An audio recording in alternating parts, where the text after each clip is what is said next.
ਵਾਹਿਗੁਰੂ ਜੀ ਕਾ ਖਾਲਸਾ ਵਾਹਿਗੁਰੂ ਜੀ ਕੀ ਫਤਿਹ। ਮੈਂ ਤੁਹਾਡੀ ਹੋਸਟ ਨੀਲਮ ਕੌਰ ਤੇ ਮੈਂ ਟੀਵੀ 84 ਦੇ ਸਾਰੇ ਦਰਸ਼ਕਾਂ ਤੇ ਸਰੋਤਿਆਂ ਦਾ ਦਿਲੀ ਸਵਾਗਤ ਕਰਦੀ ਹਾਂ ਪ੍ਰੋਗਰਾਮ ਸੱਚੋ ਸੱਚ ਵਿੱਚ। ਰੋਜ਼ਾਨਾ ਦੀ ਤਰ੍ਹਾਂ ਤੁਹਾਡੇ ਤੇ ਸਾਡੇ ਹਰਮਨ ਪਿਆਰੇ ਡਾਕਟਰ ਅਮਰਜੀਤ ਸਿੰਘ ਜੀ ਮੇਰੇ ਨਾਲ ਬੈਠੇ ਹੋਏ ਨੇ। ਆਓ ਨਾ ਮਿਲ ਕੇ ਪ੍ਰੋਗਰਾਮ ਸ਼ੁਰੂ ਕਰਦੇ ਹਾਂ। ਜੀ ਡਾਕਟਰ ਸਾਹਿਬ, welcome to our show. Thank you so much. ਜੀ ਡਾਕਟਰ ਸਾਹਿਬ, ਅੱਜ 15 ਦਸੰਬਰ 2015 30 ਮੱਘਰ ਨਾਨਕਸ਼ਾਹੀ ਸੰਮਤ 547 ਦਾ ਦਿਨ ਹੈ ਤੇ ਡਾਕਟਰ ਸਾਹਿਬ, ਪ੍ਰੋਗਰਾਮ ਦੇ ਸ਼ੁਰੂ ਵਿੱਚ ਅੱਜ ਤੁਸੀਂ ਕਿਹੜੀਆਂ ਅਹਿਮ ਘਟਨਾਵਾਂ ਸਾਡੇ ਦਰਸ਼ਕਾਂ ਨਾਲ ਸਾਂਝੀਆਂ ਕਰਨ ਜਾ ਰਹੇ ਹੋ? ਅੱਜ ਅਸੀਂ ਜਿਹੜੇ ਦੋ ਇਸ਼ੂ ਡਿਸਕਸ ਕਰਾਂਗੇ, ਭਾਵੇਂ ਉਹਨਾਂ ਦਾ ਸਿੱਧੇ ਤੌਰ ਤੇ ਸਾਡੇ ਕੌਮੀ ਮਸਲਿਆਂ ਨਾਲ ਕੋਈ ਤਾਲੁਕ ਨਹੀਂ ਹੈ ਜੀ, ਪਰ ਜੇ ਤੁਸੀਂ ਉੱਥੋਂ ਦੇ ਸਿਸਟਮ ਨੂੰ ਸਮਝਣਾ ਹੈ, ਸਿਸਟਮ ਦੇ ਵਿੱਚ ਕਿਸ ਕਿਸਮ ਦਾ ਦਬਾਅ, ਬਦਲਾਖੋਰੀ ਔਰ ਸ਼ੇਖੀਖੋਰੀ ਹੈ, ਤੇ ਫਿਰ ਇਹਨਾਂ ਦੋਨਾਂ ਘਟਨਾਵਾਂ ਚੋਂ ਜਾਂ ਇਹਨਾਂ ਦੋਨਾਂ ਖਬਰਾਂ ਚੋਂ ਤੁਹਾਨੂੰ ਉਸ ਦੀ ਇੱਕ ਚੰਗੀ ਝਲਕ ਮਿਲ ਜਾਂਦੀ ਹੈ ਜੀ।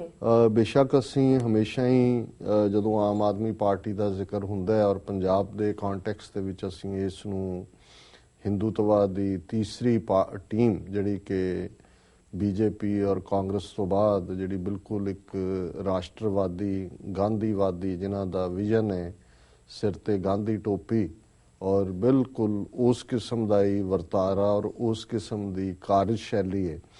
ਲੇਕਿਨ ਇਸ 'ਚ ਕੋਈ ਸ਼ੱਕ ਨਹੀਂ ਹੈ ਕਿ ਜਦੋਂ ਤੁਸੀਂ ਉੱਥੇ ਉਸ ਭ੍ਰਿਸ਼ਟਾਚਾਰ ਪੱਧਰ ਦੀ ਗੱਲ ਕਰਦੇ ਹੋ ਜੀ, ਔਰ ਖਾਸ ਤੌਰ ਤੇ ਉਹ ਭ੍ਰਿਸ਼ਟਾਚਾਰ ਜਿਹੜਾ ਕਾਂਗਰਸ ਨੇ ਜਦੋਂ ਤੋਂ 47 ਤੋਂ ਬਾਅਦ ਨਹਿਰੂ ਦੀ ਕਮਾਂਡ ਥੱਲੇ ਕਾਂਗਰਸ ਦੀ ਹਕੂਮਤ ਬਣੀ ਔਰ ਇਹ ਉੱਪਰਲੀ ਉਸ ਲੈਵਲ ਦੀ ਕਰਪਸ਼ਨ ਤੋਂ ਥੱਲੇ ਤੱਕ ਭ੍ਰਿਸ਼ਟ ਹੁੰਦੀ ਚਲੀ ਗਈ। ਫਿਰ ਜਦੋਂ ਅਸੀਂ ਦੇਖਦੇ ਹਾਂ ਕਿ 8-9 ਸੂਬਿਆਂ ਦੇ ਵਿੱਚ 1960ਵਿਆਂ 'ਚ ਸੰਯੁਕਤ ਵਿਧਾਇਕ ਦਲ ਦੀਆਂ ਸਰਕਾਰਾਂ ਬਣੀਆਂ ਸਨ ਜੀ, ਔਰ ਉਹਨਾਂ ਦੇ ਵਿੱਚ ਵੀ ਹੌਲੀ ਹੌਲੀ ਉਹੀ ਪੈਟਰਨ ਦੇਖਣ ਦੇ ਵਿੱਚ ਆਇਆ ਕਿ ਵੀ ਜੋ ਕਾਂਗਰਸ ਜਿਸ ਰਾਹ ਤੇ ਸੀ ਉਹੀ ਭ੍ਰਿਸ਼ਟਾਚਾਰ ਉਹਨਾਂ ਦੇ ਵਿੱਚ ਵੀ ਫੈਲਿਆ।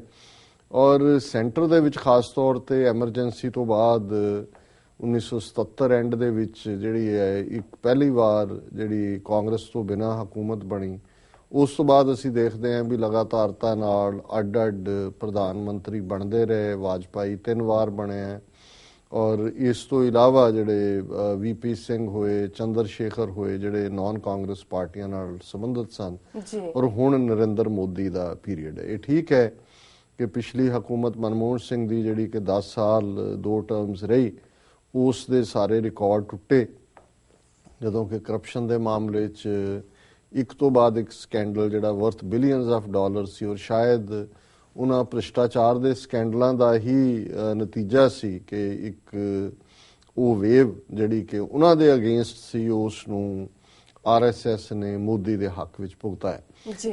ਹੁਣ ਜਦੋਂ ਅਸੀਂ ਇਸ ਦੌਰ ਦੇ 67-68 ਸਾਲ ਦੇ ਇਹਨਾਂ ਦੇ ਕੰਮ ਕਰਨ ਦੇ ਢੰਗ ਨੂੰ ਦੇਖਦੇ ਹਾਂ, ਬੇਸ਼ੱਕ ਸੰਵਿਧਾਨ ਕਨਸਟੀਟਿਊਸ਼ਨ ਜਿਹਦੇ ਬਾਰੇ ਕਿਹਾ ਜਾਂਦਾ ਹੈ ਕਿ ਦੁਨੀਆ ਦਾ ਸਭ ਤੋਂ ਵੱਡਾ ਸੰਵਿਧਾਨ ਹੈ, ਡਾਕਟਰ ਅੰਬੇਦਕਰ ਨੂੰ ਕ੍ਰੈਡਿਟ ਦਿੱਤਾ ਜਾਂਦਾ ਹੈ ਕਿ ਉਹਨਾਂ ਨੇ ਬਹੁਤ ਖੂਬਸੂਰਤ ਸੰਵਿਧਾਨ ਬਣਾਇਆ।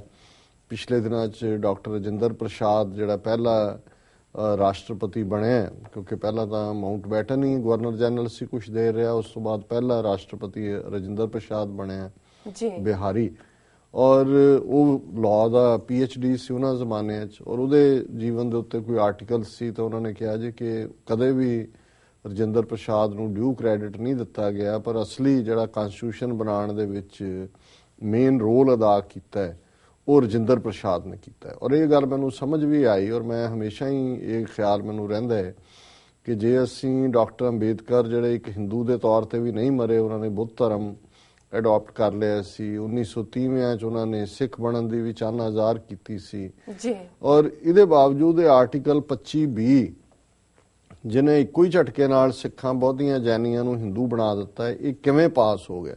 ਤੇ ਜਦੋਂ ਹੁਣ ਰਾਜਿੰਦਰ ਪ੍ਰਸਾਦ ਦਾ ਨਾਮ ਹੈ, ਪਿਛਲੇ ਦਿਨਾਂ 'ਚ ਦੇਖਿਆ ਕਿ ਵੀ ਸੰਵਿਧਾਨ ਦਾ ਮੇਨ ਜਿਹੜਾ ਕੰਮ ਹੈ ਉਹਦੇ ਵਿੱਚ ਬਿਹਾਈਂਡ ਉਹਦਾ ਰੋਲ ਸੀ, ਤਾਂ ਫਿਰ ਮੈਨੂੰ ਇਸ ਗੱਲ ਦੀ ਸਮਝ ਆਈ ਕਿਉਂਕਿ ਡਾਕਟਰ ਰਾਜਿੰਦਰ ਪ੍ਰਸਾਦ ਹੀ ਉਹ ਬੰਦਾ ਸੀ ਜਿਹਦਾ ਪਹਿਲਾ ਤਕਰਾਰ ਨਹਿਰੂ ਦੇ ਨਾਲ ਹੋਇਆ ਕਿ ਸੋਮਨਾਥ ਮੰਦਿਰ ਜਿਹਨੂੰ ਮਹਿਮੂਦ ਗਜ਼ਨਵੀ ਨੇ ਤਬਾਹ ਕੀਤਾ ਸੀ ਔਰ ਬਹੁਤ ਸਾਰਾ ਹਿੱਸਾ ਉਹਨਾਂ ਨੇ ਉਵੇਂ ਹੀ ਰਹਿਣ ਦਿੱਤਾ ਸੀ, ਰਾਜਿੰਦਰ ਪ੍ਰਸਾਦ ਨੇ ਇੰਡੀਅਨ ਗਵਰਨਮੈਂਟ ਦੇ ਖਰਚ ਦੇ ਉੱਤੇ ਜਿਹੜਾ ਉਹ ਸੋਮਨਾਥ ਮੰਦਿਰ ਬਣਵਾਇਆ ਸੀ। ਹਾਲਾਂ ਨਹਿਰੂ ਭਾਵੇਂ ਉਹਦੇ ਅੰਦਰ ਤਾਂ ਹਿੰਦੂਤਵਾ ਸੀ ਪਰ ਉਹ ਸਮਝਦਾ ਸੀ ਵੀ ਇਹ ਮਾੜਾ ਜਿਹੜਾ ਮੈਸੇਜ ਆਏਗਾ ਕਿ ਸਾਡੀ ਸੈਕੂਲਰ ਗਵਰਨਮੈਂਟ ਜਿਹੜੀ ਹੈ ਇੱਕ ਮੰਦਿਰ ਬਣਾਉਣ ਦੇ ਲਈ ਜਿਹੜੀ ਹੈ ਉਹ ਫਾਈਨੈਂਸ ਕਰ ਰਹੀ ਹੈ, ਪਰ ਉਹਦੇ ਵਿਚਲਾ ਹਿੰਦੂਤਵਾ ਦਾ ਕਨਸੈਪਟ ਇੰਨਾ ਪੱਕਾ ਸੀ ਰਜਿੰਦਰ ਪ੍ਰਸਾਦ ਦੇ, ਉਹ ਬਿਲਕੁਲ ਬ੍ਰਾਹਮਣਿਕਲ ਰੀਤੀ ਰਿਵਾਜਾਂ ਦੇ ਮੁਤਾਬਕ ਹੀ ਉਹ ਜੀਵਨ ਜਿਉਂਦਾ ਸੀ ਔਰ ਉਹਨੇ ਸੋਮਨਾਥ ਮੰਦਿਰ ਬਣਵਾਉਣ ਦੇ ਲਈ ਜਿਹੜਾ ਸਰਕਾਰੀ ਖਜ਼ਾਨੇ ਦਾ ਇਸਤੇਮਾਲ ਕੀਤਾ। ਤੇ ਮੈਨੂੰ ਇਹ ਗੱਲ ਸਮਝ ਆ ਗਈ ਵੀ ਆਰਟੀਕਲ 25(b) ਦੇ ਪਿੱਛੇ ਕੌਣ ਹੋਏਗਾ ਔਰ ਅੰਬੇਦਕਰ ਦੀ ਇਹ ਬੇਬਸੀ ਹੋਏਗੀ ਉਸ ਪੀਰੀਅਡ 'ਚ, ਇਹਦੇ ਬਾਵਜੂਦ ਕਿ ਉਹ ਬਹੁਤ ਰੌਸ਼ਨ ਦਿਮਾਗ ਜਿਹੜੇ ਨੇ ਉਹ ਇੱਕ ਆਪਣੇ ਫੀਲਡ 'ਚ ਵੀ ਸਨ, ਲਾਅ 'ਚ ਵੀ, ਵੈਸੇ ਵੀ ਐਜ਼ ਏ ਚਿੰਤਕ ਸਨ, ਪਰ ਅਦਰਵਾਈਜ਼ ਇਹ ਨਹੀਂ ਸੋਚਿਆ ਜਾ ਸਕਦਾ ਕਿ ਜਿਸ ਡਾਕਟਰ ਅੰਬੇਦਕਰ ਨੂੰ ਬਿਲਕੁਲ ਕਲੀਅਰ ਹੋਏ ਕਿ ਵੇਦ ਸ਼ਾਸਤਰ ਔਰ ਇਹ ਸਾਰਾ ਕਿਵੇਂ ਮਨੁੱਖਤਾ 'ਚ ਡਿਵੀਜ਼ਨ ਪਾਉਂਦੇ ਨੇ, ਉਹ ਜਿਹੜੇ ਨੇ ਸਿੱਖਾਂ ਬੌਧੀਆਂ ਜੈਨੀਆਂ ਨੂੰ ਹਿੰਦੂ ਬਣਾ ਦਿੰਦੇ। ਇਹ ਇੱਕ ਵੱਖਰਾ ਵਿਸ਼ਾ, ਪਰ ਇਸ ਨਾਲ ਕਿਉਂਕਿ ਮੇਰੇ ਮਨ 'ਚ ਜਦੋਂ ਇੱਕ ਵਿਚਾਰ ਚੱਲ ਰਹੀ ਹੈ ਤੇ ਇਹ ਗੱਲ ਵੀ ਸਾਹਮਣੇ ਆਈ। ਹੁਣ ਅਸੀਂ ਦੇਖਦੇ ਹਾਂ ਵੀ 47 ਤੋਂ ਇੱਕਦਮ ਬਾਅਦ, ਬੇਸ਼ੱਕ ਜਦੋਂ ਸੰਵਿਧਾਨ ਦੀ ਮੈਂ ਗੱਲ ਇਸ ਲਈ ਵੀ ਕੀਤੀ ਕਿ ਡਾਕਟਰ ਅੰਬੇਦਕਰ ਦਾ ਇੱਕ ਖਾਬ, ਇੱਕ ਡ੍ਰੀਮ ਜ਼ਰੂਰ ਉਹਨਾਂ ਨੇ ਸੰਵਿਧਾਨ ਦੇ ਵਿੱਚ ਆਪਣਾ ਦੇਣ ਦਾ ਯਤਨ ਕੀਤਾ ਹੈ। ਜਿੱਥੇ ਉਹਨਾਂ ਨੇ ਅਮਰੀਕਨ ਮਾਡਲ ਦੇਖਿਆ ਹੋਇਆ ਸੀ, ਇੱਥੇ ਅਮਰੀਕਾ ਦੀ ਕੋਲੰਬੀਆ ਯੂਨੀਵਰਸਿਟੀ 'ਚ ਉਹ ਪੜ੍ਹ ਕੇ ਗਏ ਕਿ ਇਹ ਕਨਸਟੀਟਿਊਸ਼ਨ ਜਿਹੜਾ ਹੈ ਇਹ ਫੈਡਰਲ ਹੋਏ, ਕਿ ਸੂਬੇ ਜਿਹੜੇ ਨੇ ਜਿਨ੍ਹਾਂ ਲਈ ਸ਼ਬਦ ਪ੍ਰਾਂਤ ਇਸਤੇਮਾਲ ਕੀਤਾ ਜਾਂਦਾ ਹੈ ਉਹ ਇੱਕ ਆਟੋਨਮਸ ਯੂਨਿਟਸ ਵਾਂਗ ਹੋਣ ਔਰ ਉਹਦੇ 'ਚ ਮੈਕਸਿਮਮ ਪਾਵਰਸ ਜਿਹੜੀਆਂ ਨੇ ਉਹ ਸੂਬਿਆਂ ਦੇ ਕੋਲ ਹੋਣ। ਔਰ ਇਹੀ ਕਾਰਨ ਸੀ ਕਿ ਕੁਝ ਜਿਹੜੇ ਕਨਸਟੀਟਿਊਸ਼ਨ ਦੇ ਪ੍ਰਿੰਸੀਪਲ ਨੇ ਜਿਨ੍ਹਾਂ ਦੇ ਵੀ, ਜਿਵੇਂ ਅਸੀਂ ਜਦੋਂ ਪਾਣੀਆਂ ਦੇ ਹੱਕ ਦੀ ਗੱਲ ਕਰਦੇ ਹਾਂ ਤੇ ਭਾਰਤੀ ਸੰਵਿਧਾਨ ਵੀ ਜਿਹੜਾ ਹੈ ਉਹ ਦਰਿਆਵਾਂ ਨੂੰ ਨਾ ਸੂਬਿਆਂ ਦੀ ਮਲਕੀਅਤ ਮੰਨਦਾ ਹੈ ਜਿਨ੍ਹਾਂ ਦੇ ਵਿੱਚੋਂ ਉਹ ਗੁਜ਼ਰਦੇ ਨੇ ਔਰ ਇਹ ਇਨ ਲਾਈਨ ਸੀ ਵਿਦ ਦਾ ਰਾਈਪੇਰੀਅਨ ਲਾਅ, ਜਿਹੜਾ ਇੰਟਰਨੈਸ਼ਨਲ ਰਾਈਪੇਰੀਅਨ ਲਾਅ ਹੈ ਕਿ ਜਿੱਥੋਂ ਦਰਿਆ ਗੁਜ਼ਰਦੇ ਨੇ, ਜਦੋਂ ਹੜ੍ਹ ਆਉਂਦੇ ਨੇ ਜਾਂ ਤਬਾਹੀ ਹੁੰਦੀ ਹੈ ਤਾਂ ਉਹੀ ਲੋਕ ਸਫ਼ਰ ਕਰਦੇ ਨੇ, ਇਸ ਲਈ ਉਹਨਾਂ ਦੇ ਉੱਤੇ ਉਹਨਾਂ ਦਾ ਹੀ ਹੱਕ ਹੈ। ਹੁਣ ਇਹਦੇ ਬਾਵਜੂਦ ਕਿਸ ਤਰੀਕੇ ਨਾਲ ਸੈਂਟਰ ਗਵਰਨਮੈਂਟ ਨੇ ਇਵੈਂਚੁਅਲੀ, ਅਸੀਂ ਪੰਜਾਬ ਦੇ ਮਾਮਲੇ 'ਚ ਹੀ ਦੇਖੀਏ ਕਿ ਜਦੋਂ ਪੰਜਾਬ ਰੀਆਰਗੇਨਾਈਜੇਸ਼ਨ ਐਕਟ 1966 ਇਹਨਾਂ ਨੇ ਪਾਸ ਕੀਤਾ ਤੇ ਕਿਵੇਂ ਉਹਦੇ ਵਿੱਚ ਐਕਟ ਦੇ ਵਿੱਚ ਆਰਟੀਕਲ 78, 79, 80 ਇਹ ਉਹਨਾਂ ਨੇ ਪਾ ਕੇ ਪੰਜਾਬ ਦੇ ਦਰਿਆਵਾਂ ਦਾ ਕੰਟਰੋਲ ਜਿਹੜਾ ਹੈ ਭਾਖੜਾ ਬਿਆਸ ਮੈਨੇਜਮੈਂਟ ਬੋਰਡ ਦੇ ਥੱਲੇ ਸਿੱਧਾ ਆਪਣੇ ਹੱਥ 'ਚ ਲੈ ਲਿਆ ਔਰ ਕਿਸ ਤਰੀਕੇ ਨਾਲ ਫਿਰ ਪੰਜਾਬ ਦੇ ਪਾਣੀਆਂ ਦੀ ਲੁੱਟ ਜਿਹੜੀ ਕਿ ਅੱਜ ਵੀ ਜਾਰੀ ਹੈ, ਉਸੇ ਤਰ੍ਹਾਂ ਹੀ ਉਹ ਰਾਜਸਥਾਨ, ਹਰਿਆਣਾ, ਦਿੱਲੀ ਉਹਨਾਂ ਨੂੰ ਜਾ ਰਿਹਾ। ਸੋ ਇਸੇ ਤਰ੍ਹਾਂ ਇੱਕ ਪਾਰਟ ਜਿਹੜਾ ਜਿਵੇਂ ਲਾਅ ਐਂਡ ਆਰਡਰ ਉਸ ਕਨਸਟੀਟਿਊਸ਼ਨ ਸਟੇਟਾਂ ਨੂੰ ਦਿੱਤਾ ਗਿਆ ਸੋ ਜ਼ਾਹਰ ਹੈ ਮਕਸਦ ਇਹ ਸੀ ਕਿ ਸਟੇਟਸ ਜਿਹੜੀਆਂ ਨੇ ਇਸੇ ਤਰ੍ਹਾਂ ਐਜੂਕੇਸ਼ਨ ਜਿਹੜੀ ਵਿਦਿਆ ਦਾ ਪਾਰਟ ਹੈ, ਲੇਕਿਨ over A period of time ਇਹਨਾਂ ਸਾਲਾਂ 'ਚ ਜਿਵੇਂ ਸੈਂਟਰ ਨੇ ਐਜੂਕੇਸ਼ਨ ਦੇ ਉੱਤੇ ਹਾਇਰ ਟੈਕਨੋਲੋਜੀ ਮਿਨਿਸਟਰੀ ਬਣਾ ਕੇ, ਯੂਨੀਵਰਸਿਟੀਜ਼ ਗ੍ਰਾਂਟਸ ਕਮਿਸ਼ਨ ਬਣਾ ਕੇ ਕੰਟਰੋਲ ਕਰ ਲਿਆ ਔਰ ਅੱਜ ਜਿਵੇਂ ਐਜੂਕੇਸ਼ਨ ਦਾ ਪੂਰਾ ਭਗਵਾਕਰਨ ਕਰ ਦਿੱਤਾ ਗਿਆ। ਪਾਣੀ ਦੇ ਮਾਮਲੇ 'ਚ ਮੈਂ ਗੱਲ ਕਰਕੇ ਹਟਿਆ ਔਰ ਇੱਕ ਜਿਹੜਾ ਸੰਵਿਧਾਨ ਦੇ ਵਿੱਚ ਇਹ ਵੀ ਮੈਂ ਸਮਝਦਾ ਵੀ ਇਹ ਕਿਉਂਕਿ ਇਹ ਰਜਿੰਦਰ ਪ੍ਰਸਾਦ ਹੋਏ ਜਾਂ ਉਸ ਨਸਲ ਦੇ ਭਾਵੇਂ ਸਾਵਰਕਰ ਜਾਂ ਗੋਲਵਲਕਰ ਬਾਹਰ ਬੈਠੇ ਸੀ, ਪਰ ਇਹਨਾਂ ਦੇ ਅੰਦਰ ਬੜਾ ਸ਼ੁੱਧ ਹਿੰਦੂਤਵਾ ਦਾ ਕਨਸੈਪਟ ਸੀ ਔਰ ਇਹ ਉਹਨੂੰ ਇਵੇਂ ਹੀ ਦੇਖਦੇ ਸੀ ਕਿ 1000 ਸਾਲ ਬਾਅਦ ਅਸੀਂ ਹਿੰਦੂ ਧਰਮ ਦੀ ਜਿਹੜੀ ਸੁਪਰਾਮੇਸੀ ਹੈ ਥਰੂ ਕਨਸਟੀਟਿਊਸ਼ਨ ਸੰਵਿਧਾਨਕ ਤੌਰ ਦੇ ਉੱਤੇ ਅਸੀਂ ਪਰਪੈਚੁਏਟ ਕਰਨੀ ਹੈ ਔਰ ਉਸੇ ਸੰਵਿਧਾਨ ਦੇ ਵਿੱਚ ਇੱਕ ਆਰਟੀਕਲ 356 ਰੱਖਿਆ ਗਿਆ।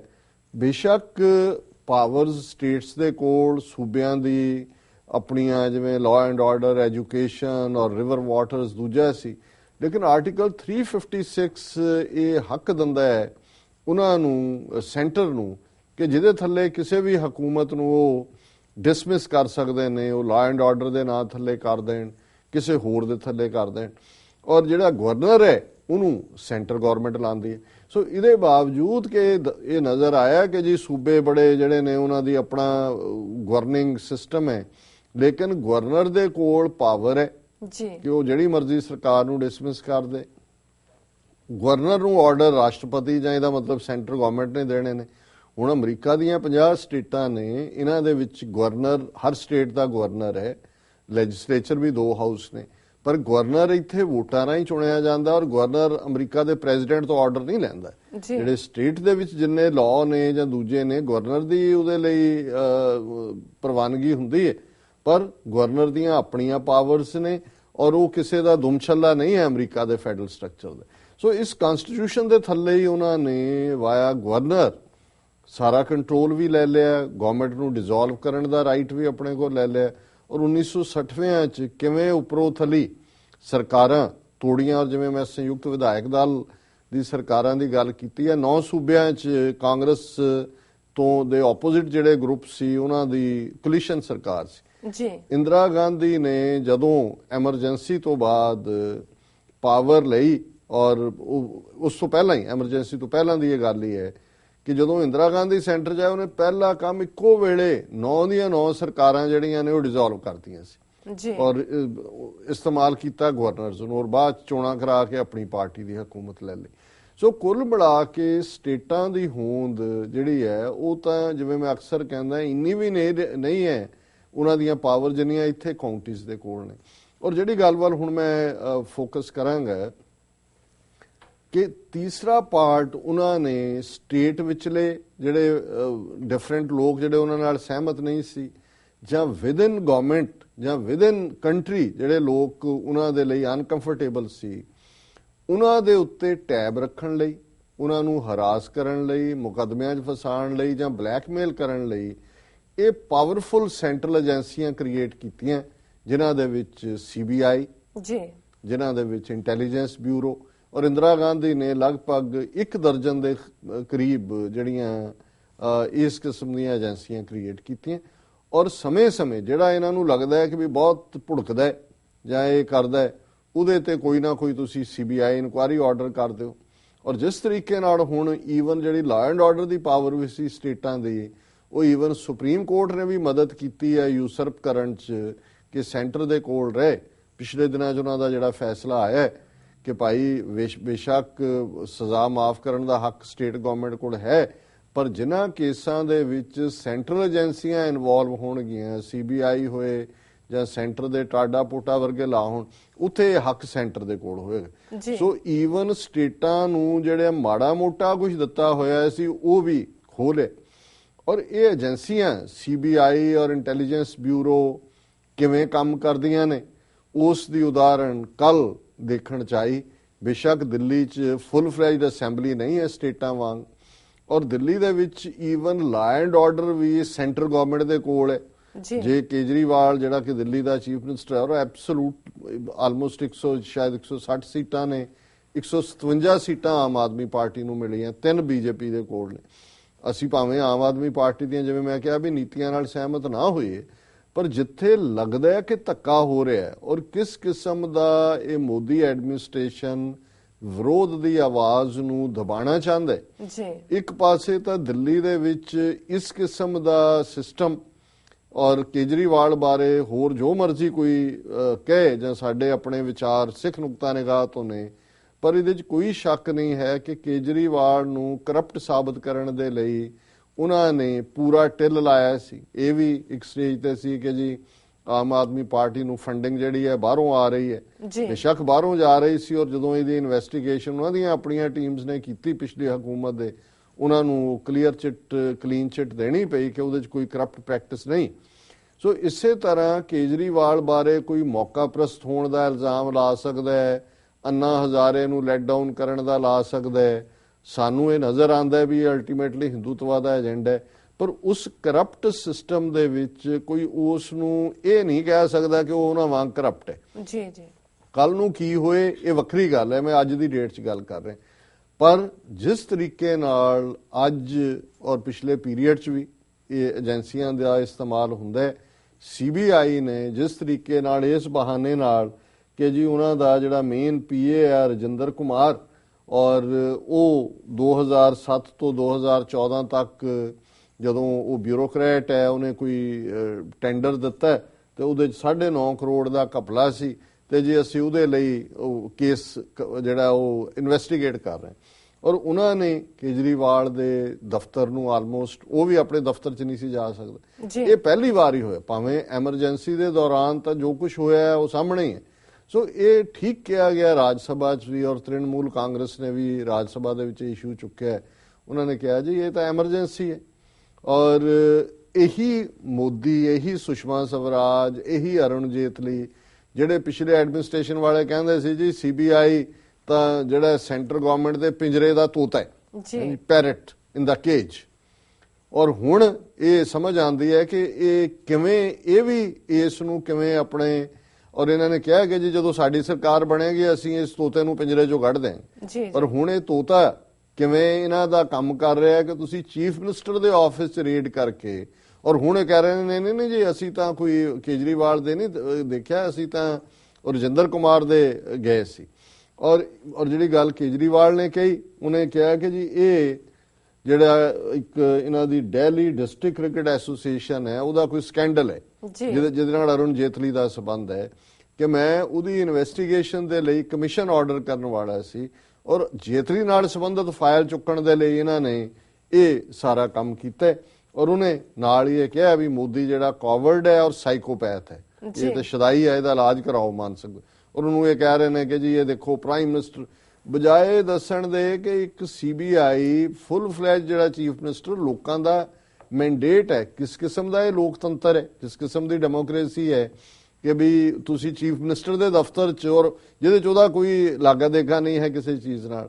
ਸੋ ਇਹ ਕਹਿ ਰਹੇ ਨੇ ਜੀ ਉਹ ਮਾਫੀ, ਮੋਦੀ ਨੇ ਕਿਹਾ ਜੀ ਠੀਕ ਹੈ, ਮੈਂ ਇੱਕ ਦਿਹਾਤੀ ਆਦਮੀ ਹਾਂ, ਪੇਂਡੂ ਆਦਮੀ ਹਾਂ, ਮੈਂ ਹਰਿਆਣੇ ਦੇ ਫਲਾਣ ਪਿੰਡ 'ਚ ਜੰਮਿਆ, ਮੇਰੀ ਜ਼ਬਾਨ ਇਦਾਂ ਦੀ ਹੈ, ਤੇ ਜੋ ਕੁਝ ਸਰਕਾਰ ਦੀਆਂ ਕਰਤੂਤਾਂ ਨੇ ਉਹਦੇ ਲਈ ਉਹ ਮਾਫੀ ਮੰਗ ਲੈਣ, ਮੈਂ ਇਹਦੇ ਲਈ ਮਾਫੀ ਮੰਗ ਰਹੇ ਨੇ।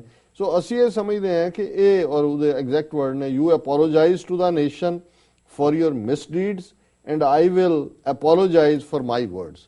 ਜੀ ਹੁਣ ਦੂਸਰਾ ਪਾਰਟ, ਔਰ ਇਹ ਜਦੋਂ ਦਾ ਮੋਦੀ ਬਣਿਆ ਇਹ ਪਹਿਲੀ ਵਾਰ ਨਹੀਂ ਹੈ, ਕਿਉਂਕਿ ਕੇਜਰੀਵਾਲ ਦੇ ਖਿਲਾਫ ਹੋਰ ਇਹ ਕੁਝ ਕੱਢ ਨਹੀਂ ਸਕਦੇ। ਉਹਨਾਂ ਨੇ ਦਿੱਲੀ 'ਚ ਉਹਦਾ ਬਿਲਕੁਲ ਜਿਹੜਾ ਉਹ ਟਾਈਟ ਕੀਤਾ ਹੋਇਆ, ਜਿਸ ਨੂੰ ਕੀ ਕਹਿੰਦੇ ਨੇ ਢਿਬਰੀ ਟਾਈਟ ਕੀਤੀ ਹੋਈ ਹੈ, ਕਿ ਵੀ ਪੁਲਿਸ ਉਹਨਾਂ ਦੇ ਕੋਲ ਹੈ, ਉਹ ਵੀ ਉਹਨੂੰ ਮਿਸਯੂਜ਼ ਕਰਦੇ ਨੇ।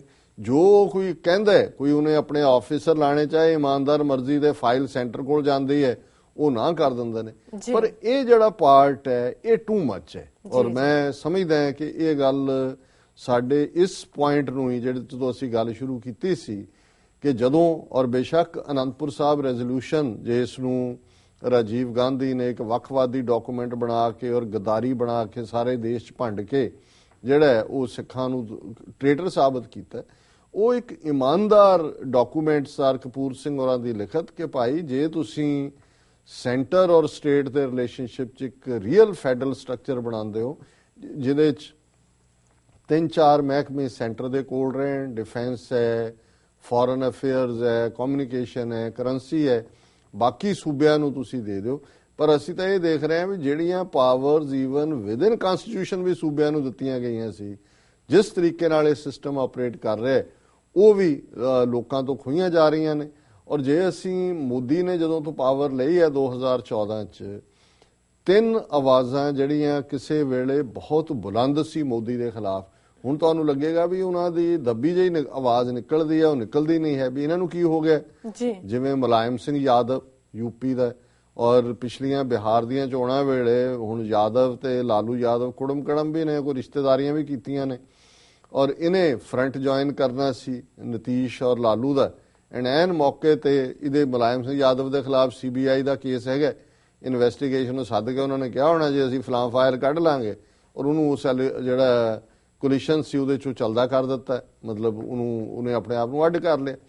ਇਸੇ ਤਰ੍ਹਾਂ ਮਮਤਾ ਬੈਨਰਜੀ, ਹੁਣ ਮਮਤਾ ਬੈਨਰਜੀ ਦੀ ਪਾਰਟੀ ਨੇ ਭਾਵੇਂ ਕੇਜਰੀਵਾਲ ਲਈ ਹਾਂ ਦਾ ਨਾਰਾ ਮਾਰਿਆ, ਲੇਕਿਨ ਮਮਤਾ ਬੈਨਰਜੀ ਇੰਨੀ ਕੁ ਵੋਕਲ ਸੀ ਮੋਦੀ ਦੇ ਖਿਲਾਫ ਹਮੇਸ਼ਾ।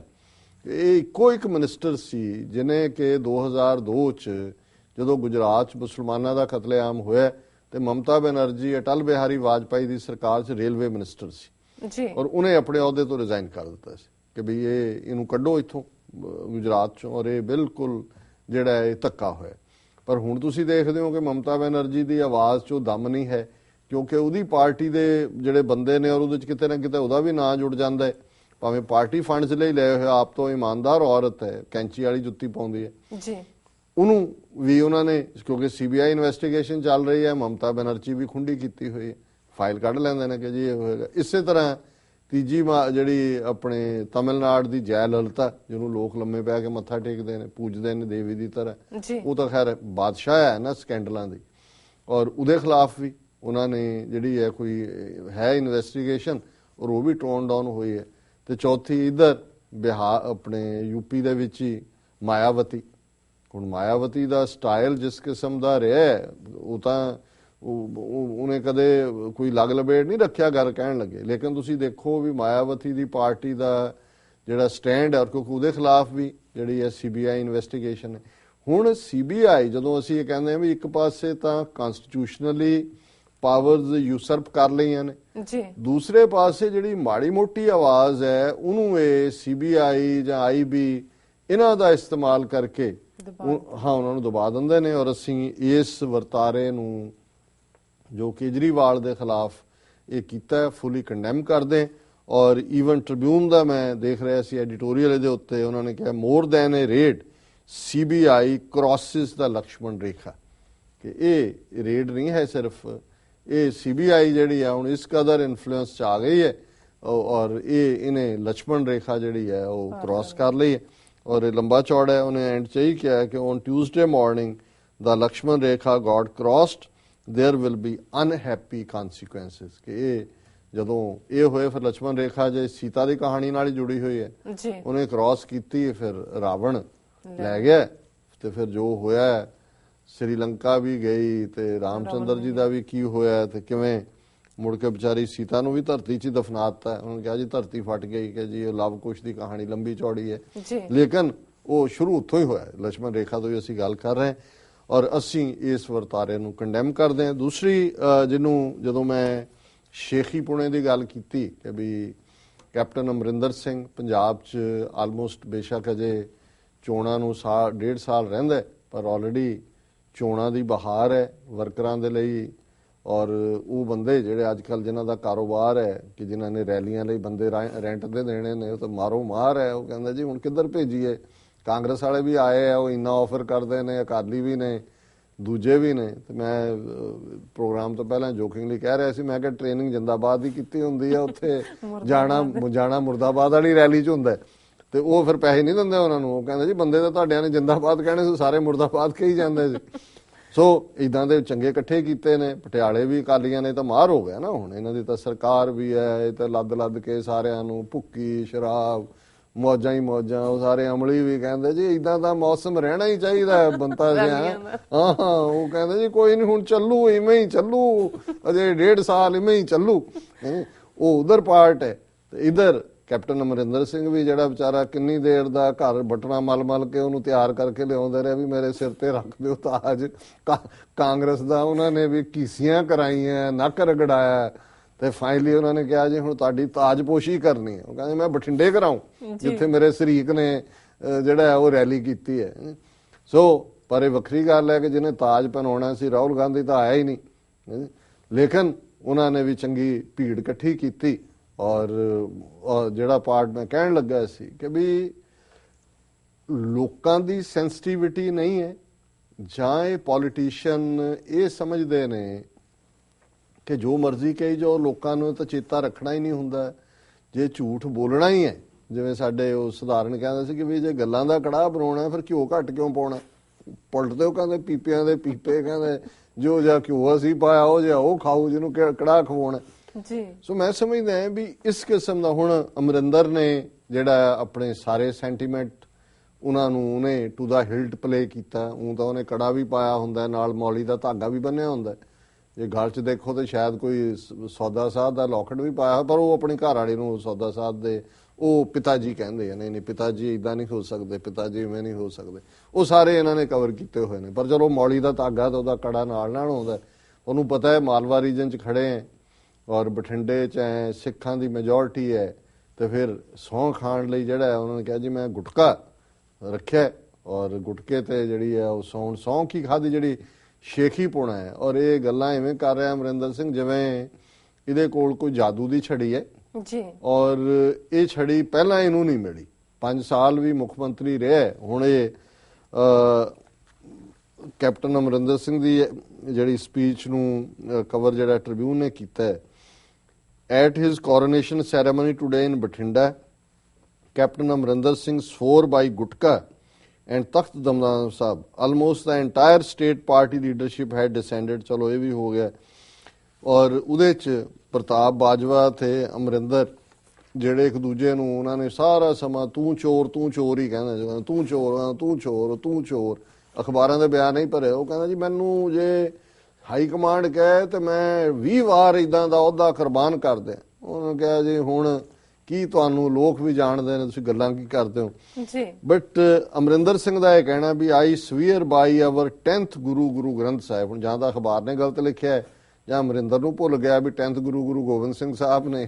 ਗੁਰੂ ਗ੍ਰੰਥ ਸਾਹਿਬ ਤਾਂ ਜਾਗਤ ਜੋਤ ਗੁਰੂ ਨੇ ਹੁਣ ਗੁਟਕਾ ਚ ਪੜਿਆ. ਕਹਿੰਦਾ I am ਸਵੇਅਰਿੰਗ by the 10th ਗੁਰੂ. ਸੋ ਇਹ ਤੋਂ ਅੰਦਾਜ਼ਾ ਲਾਓ ਕਿ ਵੀ ਇਹਨਾਂ ਦਾ ਧਾਰਮਿਕ ਗਿਆਨ ਕੀ ਹੈ. I swear by our 10th Guru Granth Sahib that FIRs against all Congress workers and others lodged under the influence of the SAD government will be cancelled. ਹੁਣ ਇਹ law and order the statement ਹੈ ਜਿਹੜਾ state ਦੇ ਕੋਲ ਇਹਨਾਂ ਨੇ ਭਰੀਆਂ ਹੋਈਆਂ ਨੇ FIR, ਕੋਈ ਬਲੈਂਕ ਹੋਣਗੀਆਂ, ਕੋਈ ਵੈਸੇ ਹੈ ਜੀ. ਹੁਣ ਤੁਸੀਂ ਇੱਕ ਇਹ ਵੀ ਜ਼ਿੰਮੇਵਾਰੀ ਨਾਲ ਕਹਿੰਦੇ ਹੋ ਜੀ ਕਿ ਉਹਨਾਂ ਦੀ ਪੜਤਾਲ ਹੋਏਗੀ, ਜਿਹੜੀਆਂ ਫਿਕਟੀਸ਼ੀਅਸ ਨੇ, ਝੂਠੀਆਂ ਨੇ, ਉਹ ਕੈਂਸਲ ਕੀਤੀਆਂ ਜਾਣਗੀਆਂ. ਪਰ ਜਦੋਂ ਤੁਸੀਂ ਕਹਿੰਦੇ ਹੋ ਤਾਂ ਮਤਲਬ ਇਹ ਹੈ ਵੀ ਇੱਕ ਧੱਗੜਸ਼ਾਹੀ ਉਹਨੇ ਚਲਾਈ ਹੈ ਔਰ ਇਹ ਅਮਰਿੰਦਰ ਇਵੇਂ ਹੀ ਕਰਦਾ ਸੀ. ਜਦੋਂ ਉਹਨੇ ਕਹਿਣਾ ਜੀ ਉਹਨੇ ਕਿਹਾ ਇਹਦਾ ਇੱਕ ਵਰਡ ਸੀ ਪੈਟ ਤੁੰਨ ਦਿਓ. ਇਹ ਸਰਕਾਰਾਂ ਨੇ ਕਿ ਰਜਵਾੜੇ ਨੇ ਇਹਨਾਂ ਦੇ ਬਾਰੇ ਤੁੰਨ ਦਿਓ. ਸੋ ਇਹ ਹੁਣੇ ਕਹਿੰਦਾ ਜੀ ਅਸੀਂ ਸਾਰੀਆਂ ਜਿਹੜੀਆਂ ਨੇ ਉਹ ਕੈਂਸਲ ਕਰ ਦਿਆਂਗੇ. ਔਰ ਸੁਖਬੀਰ ਬਾਦਲ ਹੈਡ ਅੱਛਾ ਇਹਨੇ ਆਪਣੀ ਜਬਲੀ ਮਾਰੀ ਹੈ. ਹੁਣ ਜਿਹੜੇ ਇਕਰਾਰ ਕੀਤੇ ਨੇ ਉਹਨਾਂ 'ਚ I'll ensure the end of corruption. ਮੈਂ ਬਿਲਕੁਲ ਕਰਪਸ਼ਨ ਜਿਹੜੀ ਆ ਖਤਮ ਕਰ ਦੇਣੀ. ਹੱਦ ਹੋ ਗਈ ਹੈ. ਉਹ ਸਾਰਾ ਟੱਬਰ ਤੁਹਾਡਾ ਕਰਜ਼ਾਈ ਸੀ, ਤੁਸੀਂ ਕਿਤੇ ਇੱਧਰ ਵੀ ਪ੍ਰਾਪਰਟੀ ਫਸੀ ਸੀ, ਉੱਧਰ ਵੀ 5 ਸਾਲ ਦੀ ਚੀਫ ਮਿਨਿਸਟਰੀ 'ਚੋਂ ਸਾਰੇ ਕਰਜ਼ੇ ਲੱਥੇ. ਜਿਹੜਾ ਬਾਕੀ ਬਚਿਆ ਸੀ ਰੂਸਾ ਆਲਮ ਲੈ ਗਈ. ਉਹ ਘਰ ਉਹਨੂੰ ਡਬਈ ਲੈ ਕੇ ਦਿੱਤਾ ਹੈ, ਕੋਈ ਲੰਡਨ ਦਿੱਤਾ ਹੈ. ਉਹ ਤਾਂ ਹੀ ਵਿਚਾਰੀ ਜਦੋਂ ਇਹ ਆ ਜਾਂਦੀ ਹੈ ਤੇ ਪਰਨੀਤ ਕੌਰ ਦਿੱਲੀ ਚਲ ਜਾਂਦੀ ਹੈ. ਉਹ ਹੁਣ ਕੀ ਕਵੇ. ਉਹ ਇੱਕ ਸ਼ਰੀਫ ਔਰਤ ਹੈ ਵਿਚਾਰੀ, ਬਾਇਜ਼ਤ, ਚੰਗੇ ਘਰਾਣੇ ਦੀ. ਪਰ ਇਹ ਕਹਿ ਰਿਹਾ ਜੀ ਮੈਂ ਜਿਹੜੀ ਆ ਉਹ ਕਰਪਸ਼ਨ ਖਤਮ ਕਰ ਦਿਆਂ. ਐਂਡ ਕੁਆਲਿਟੀ ਐਜੂਕੇਸ਼ਨ, ਬਹੁਤ ਕੁਆਲਿਟੀ ਐਜੂਕੇਸ਼ਨ. ਪਹਿਲਾਂ 5 ਸਾਲ 'ਚ ਤਾਂ ਉਹ ਸਾਰੀ ਐਜੂਕੇਸ਼ਨ ਨੂੰ ਪ੍ਰਾਈਵੇਟਾਈਜ਼ ਕਰ, ਸਾਰੇ ਸਕੂਲ ਬੰਦ ਕਰਨ ਲੱਗੇ ਸੀ ਵੀ ਜਿਹੜੇ ਗਰੀਬਾਂ ਦੇ, ਦਲਿਤਾਂ ਦੇ ਬੱਚੇ ਪੜ੍ਹਦੇ ਨੇ ਉਹ ਵੀ ਨਾ ਪੜ੍ਹਨ. ਉਹ ਸਾਰੇ ਕਹਿੰਦੇ ਸੀ ਦੇ ਦਿਓ ਕਿਉਂਕਿ ਪੈਸੇ ਹੀ ਬਣਾਏ ਇਹਨੇ. ਇਹ ਠੀਕ ਹੈ ਕਿ ਅਮਰਿੰਦਰ ਦੀ ਸਰਕਾਰ ਵੇਲੇ ਇਹਨਾਂ ਨੇ ਕੋਈ ਕਲਰਕ ਜਾਂ ਦੂਜੇ ਰੱਖਣ ਲਈ 5-5 7-7 ਲੱਖ ਰੁਪਈਆ ਨਹੀਂ ਲਿਆ. ਪਰ ਇਹ ਤਾਂ ਵੱਡੇ ਪੱਧਰ ਦੇ ਉੱਤੇ ਤੁਸੀਂ ਆ ਮੋਹਾਲੀ ਡਿਸਟ੍ਰਿਕਟ ਉਹਦੇ ਚ IT ਸੈਕਟਰ ਦੇ ਥੱਲੇ ਤੇ ਕਿਵੇਂ ਭਾ ਚੱਕ ਦਿੱਤੇ. ਇੱਕ ਆਰਟੀਫੀਸ਼ੀਅਲ ਲੈਂਡ ਮਾਫੀਆ. ਹੁਣ ਸੁਖਬੀਰ ਨੇ ਤਾਂ ਉਹਦਾ ਅੱਗੋਂ ਫਾਇਦਾ ਲਿਆ, ਇਹਨੇ ਤਾਂ ਵੱਖਰੇ ਮਾਫੀਆ ਕ੍ਰੀਏਟ ਕਰ ਲਏ. ਲੇਕਿਨ ਕੋਈ ਅਮਰਿੰਦਰ ਨੇ ਉਸ ਲੈਵਲ ਦੇ ਉੱਤੇ ਘੱਟ ਨਹੀਂ ਕੀਤੀ ਹੋਈ ਕਿ ਇਹਨਾਂ ਨੂੰ ਕਹੋ ਜੀ ਕਿ ਕੋਈ ਬੜਾ ਐਂਡ ਕਰਪਸ਼ਨ ਕਰਨ ਵਾਲਾ ਕੋਈ ਇਮਾਨਦਾਰ ਫਰਿਸ਼ਤਾ ਉੱਤਰ ਆਇਆ ਥੱਲੇ.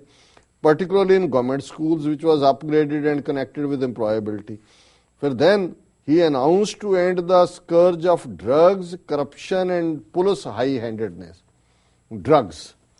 ਹੁਣ ਅਮਰਿੰਦਰ ਦੀ ਸਰਕਾਰ ਵੇਲੇ ਹੀ ਇਹਨਾਂ ਨੇ ਹਾਈ ਕੋਰਟ ਦੇ ਵਿੱਚ ਕੇਸ ਦੇ ਮਾਮਲੇ 'ਚ ਐਫੀਡੇਵਿਟ ਦਿੱਤਾ ਸੀ ਕਿ ਜੀ 60% ਮੁੰਡੇ ਤੇ 40% ਕੁੜੀਆਂ ਇੰਨੀ ਉਮਰ ਦੀਆਂ ਡਰੱਗਸ ਅੱਜ ਤਾਂ ਨਹੀਂ ਆਈਆਂ ਜੀ. ਡਰੱਗਸ ਤਾਂ ਜਿਹੜਾ ਭ੍ਰਸ਼ਟ ਸੱਭਿਆਚਾਰ, ਜਿਹਨੂੰ ਲੱਚਰ ਔਰ ਜਿਹਨੂੰ ਸੱਭਿਆਚਾਰਕ ਮੇਲਿਆਂ ਦੇ ਨਾਂ ਥੱਲੇ, ਇਹ ਤਾਂ ਜਦੋਂ ਪੰਜਾਬ ਦੇ ਵਿੱਚ 92 ਤੋਂ 95 ਤੱਕ ਇੱਕ ਪੂਰੀ ਜਨਰੇਸ਼ਨ ਜਿਹੜੀ ਹੈ ਉਹ ਮਾਰ ਦਿੱਤੀ ਗਈ ਸਿੱਖਾਂ ਦੀ.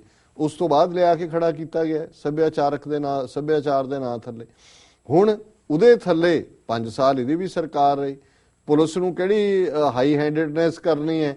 ਪੁਲਿਸ ਦੇ ਲਈ ਕਿੰਨੇ 1000 ਕਰੋੜ ਫੰਡ ਅਮਰਿੰਦਰ ਨੇ ਪ੍ਰੋਵਾਈਡ ਕੀਤਾ ਸੀ ਜਿਹੜੇ ਇਹਨਾਂ ਦੇ ਖਿਲਾਫ ਕੇਸ ਚੱਲ ਰਹੇ ਨੇ ਹਿਊਮਨ ਰਾਈਟਸ ਵਾਇਓਲੇਸ਼ਨ ਦੇ. ਉਹਨਾਂ ਦਾ ਡਿਫੈਂਸ ਜਿਹੜਾ ਇਸ ਪੈਸੇ ਨਾਲ ਕੀਤਾ ਜਾਏਗਾ. ਇਹਨੇ ਸੁਮੇਧ ਸੈਣੀ ਨੂੰ ਪੈਟਰਨਾਈਜ਼ ਕੀਤਾ, ਬਾਦਲ ਟੱਬਰ ਨੇ ਪੈਟਰਨਾਈਜ਼ ਉਹਨੇ ਵਿਰਕ ਨੂੰ ਕੀਤਾ ਸੀ. ਵਿਰਕ ਨੇ ਵੀ ਉਸੇ ਤਰ੍ਹਾਂ ਹੀ ਕੈਟਾਂ ਬਣਾ ਕੇ ਔਰ ਪੰਜਾਬ ਦੇ ਵਿੱਚ ਜਿਹੜਾ ਉਹ ਮੂਵਮੈਂਟ ਨੂੰ ਡਿਸਟਰੋਏ ਕੀਤਾ. ਸੋ ਹੁਣ ਇਸ ਸਾਰੇ ਨੂੰ ਜਦੋਂ ਤੁਸੀਂ ਇੱਕ ਕੰਟੈਕਸਟ ਦੇ ਵਿੱਚ ਦੇਖਦੇ ਹੋ ਤੇ ਮੈਂ ਜਦੋਂ ਹੁਣ ਇਹਨਾਂ ਦੋਨਾਂ ਦੇ ਉੱਥੇ ਬਾਦਲ ਪਿਓ ਪੁੱਤਰ ਗਰਜ ਰਹੇ ਨੇ ਕਿ ਫਲਾਣਾ ਤੇ ਟਿਮਕਾ, ਲੋਕ ਖਬਰਦਾਰ ਹੋਣ, ਬਾਦਲ ਨੂੰ ਜੂਨ 84 ਯਾਦ ਆ ਗਿਆ, ਸਿੱਖ ਕਦੇ ਮਾਫ ਨਹੀਂ ਕਰਨਗੇ ਕਾਂਗਰਸ ਨੂੰ, ਅਸੀਂ ਆਹ ਕਰ ਦਿਆਂਗੇ ਉਹ ਕਰ ਦਿਆਂਗੇ.